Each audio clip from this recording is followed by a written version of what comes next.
What's up, Bills Mafia? Training camp is here. And today we're going to be talking about the players to watch at each position on defense in training camp. But before we get to that, let's get to that intro.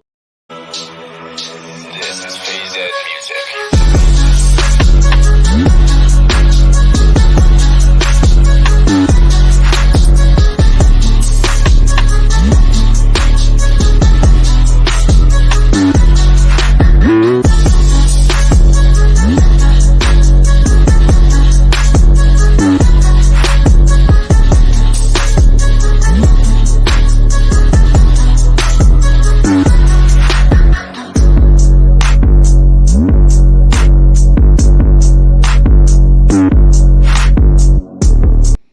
Welcome to the Mafia Sports Report. I am Tommy. Please like, subscribe, hit that notification bell because I always forget to tell you.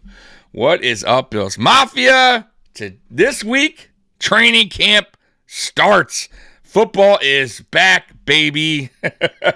This has been such a long offseason for me. Like, every offseason is pretty long, but this one is just like, man, I just want Buffalo Bills football to be back. And finally, man, once training camp hits, it's officially back. And training camp does start today. Well, today's more players checking in, doing their physicals. And then tomorrow is when it really actually begins. The pads come on. And that's when things get interesting. So today I'm going to be talking about the one player to watch at each position on defense. Once again, a shout out to Bills Wire for making the article, and let's start with it. So let's start with the edge, and the edge defender they're talking about is Boogie Basham, and we've brung him up multiple times here on this program. So Basham and AJ Epinesa both need to impress this summer. It's a bit of a make or break year for them. After the Bills signed Leonard Floyd to a one-year deal, once Von Miller returns from his knee injury, someone is going to have to be moved one way or another. It's likely one of those two. And I agree. And I think it's going to be Boogie. Listen, it's going to come down to, in my opinion, Boogie Basham or Shaq Lawson.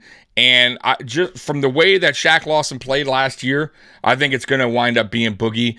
And listen, you all know Boogie Basham, second-round pick. Brandon Beane is not going to just cut him. He's going to try his best to get something in return. And I could definitely see another team willing to trade for Boogie Basham. Now, what will we get in return? Probably a 5th, 6th round pick, but I'll take it at this point. It was a bad pick, in my opinion. There was no need to draft back-to-back edge rushers. Boogie Basham never really had a high ceiling, in my opinion. I think they drafted him more so because they thought Gregory Rousseau, who had the high ceiling, might have took a little longer to develop than they thought, but obviously they were wrong because Gregory Rousseau winded up really developing pretty quickly his rookie year and starting. But Boogie Basham was supposed to be that pro-ready kind of athlete since he had more experience than Rousseau in college. But Boogie Basham's just been right? And he's shown really nothing that tells me that he's going to be a solid rotational piece in this defense. And you might as well try to get something while you can for Boogie Basham. But listen, man, I don't know what kind of work this guy did in the offseason. This guy could come to camp, earning, trying to earn a job, and maybe he's crafted his game better, and he balls out, and he winds up taking Shaq's spot, and Shaq's the odd man out, right? But I just don't see it happening. I think Boogie Basham either winds up getting traded or cut, and so that's how I see it on the Boogie Basham story. So let's get to the next, and that's defensive tackle Poona Ford, one of my favorite signings this offseason. So Ford was a late addition to the defensive front this offseason. The Bills needed depth in the run-stuffing role behind Daquan Jones. But don't overlook Ford. He could very well push Jones for the starting spot during training camp. I don't think he will. I'll be honest with you, unless he just totally looks like a beast out there in training camp and preseason and just shows shows that he should be the starting DT over Daquan Jones. I just don't see that happening. Daquan Jones had a good season last year for the Buffalo Bills. I'm actually hoping they somehow figure out an extension for Daquan Jones because, man, like that was the one signing last year on that line that worked out for the Buffalo Bills. And I just don't see Puna taking that spot. I see Puna more as a rotational, but Puna Ford, man, let me tell you, man, young dude. He played very good in Seattle. Last year, his numbers dropped a little bit, but that's because they had him out of position. He's more of a DT than a DE, and even Seattle said so, right? They said, hey, it was our fault. We had him out of position, and that's why his numbers dipped a little bit. But, man, this guy is, like, I see him as like a younger Jordan Phillips. Exciting. Just, man, dude gets after it, right, for a big guy. And he's going to bring that excitement on the field, right? He's going to get Bills Mafia hyped up every time he makes a play, just like Jordan Phillips does. He's going to cause havoc when he's in there. I just don't see him, like I said, I don't see him taking Daquan's spot for now. But this is a perfect player to have as a rotational guy, 100%. And I love this signing. And I hope they can also figure out a way to get him here to, extend his contract because he's only here on a 1-year deal. So let's get to the next player on their list, and that is linebacker Dorian Williams, who is our rookie. All right. The obvious. Could the rookie third-round pick end up being the replacement for Tremaine Edmunds? During spring practices, Williams was getting a look in the middle of the Bills' defense. Listen, man, I think it's going to be tough as a rookie third-round draft pick.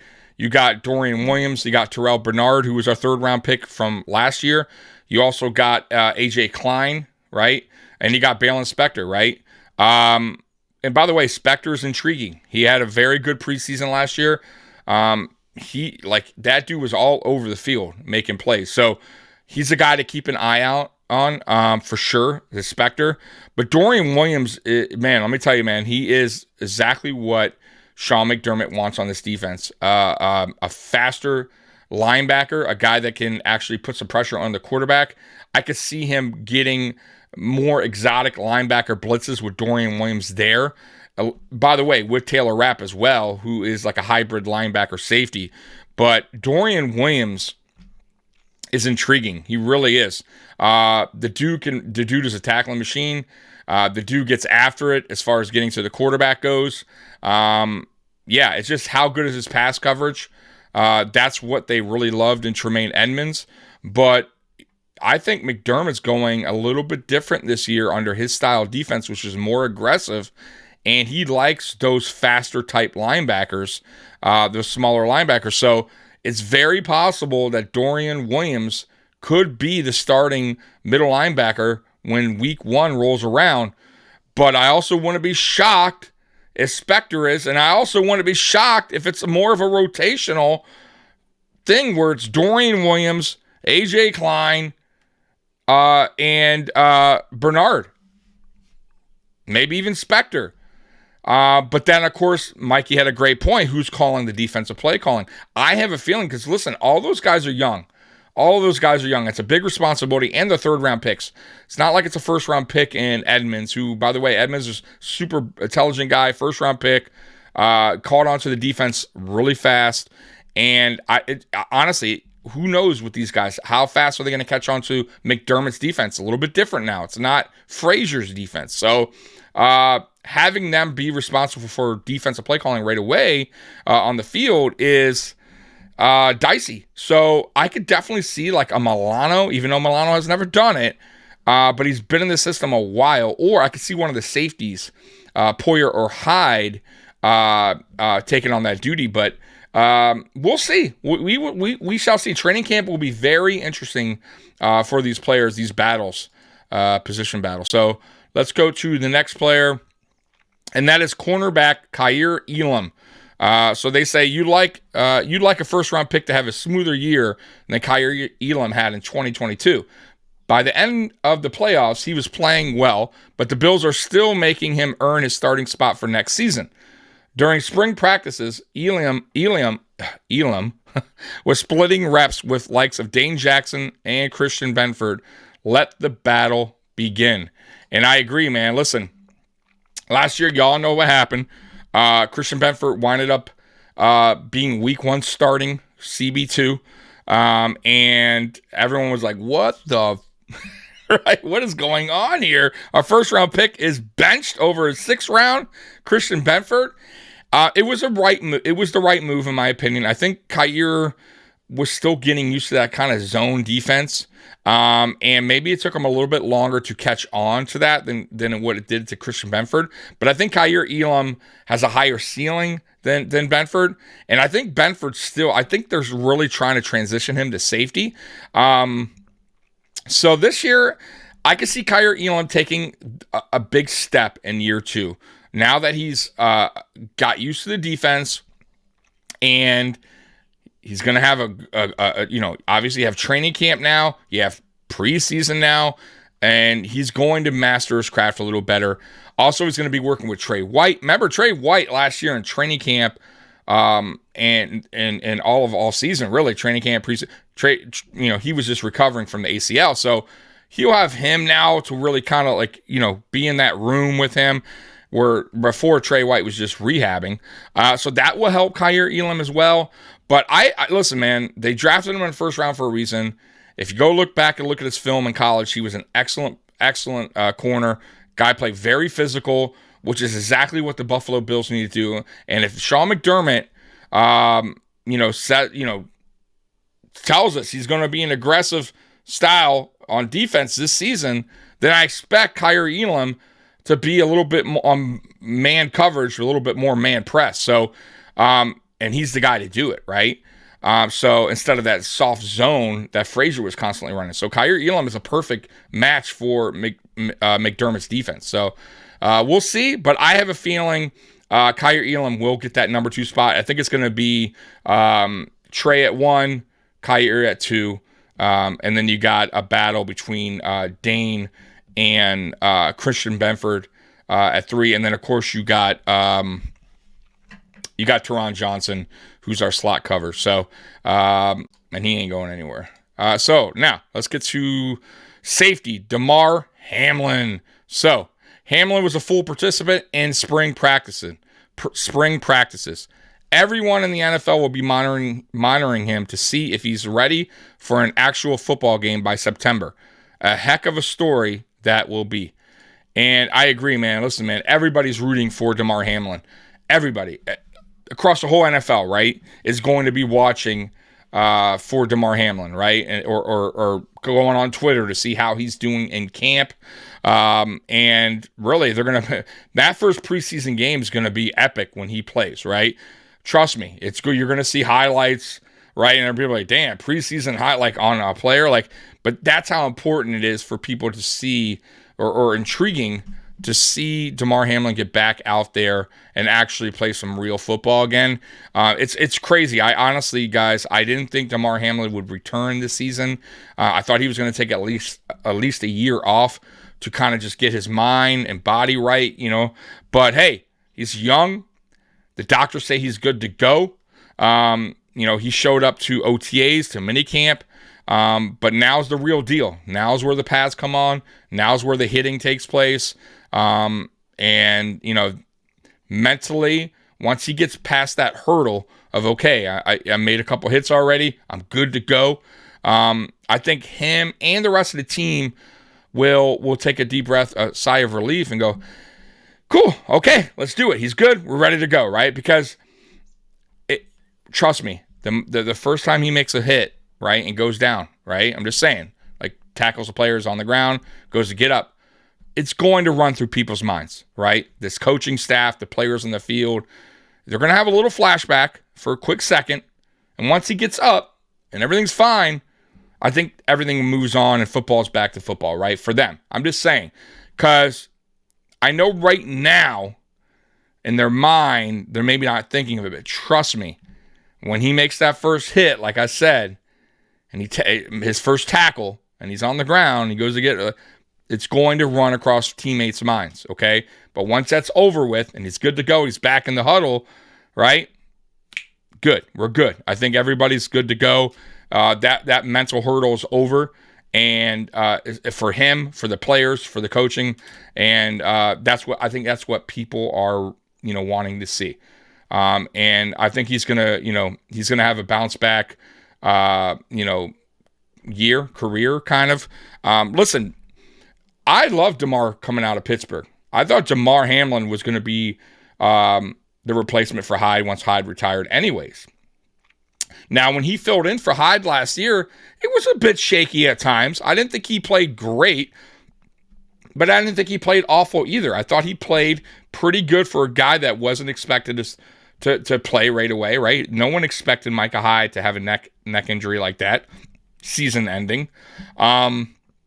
So he was put in a tough position. But listen, this is football, next man up. So I thought he did pretty well, okay?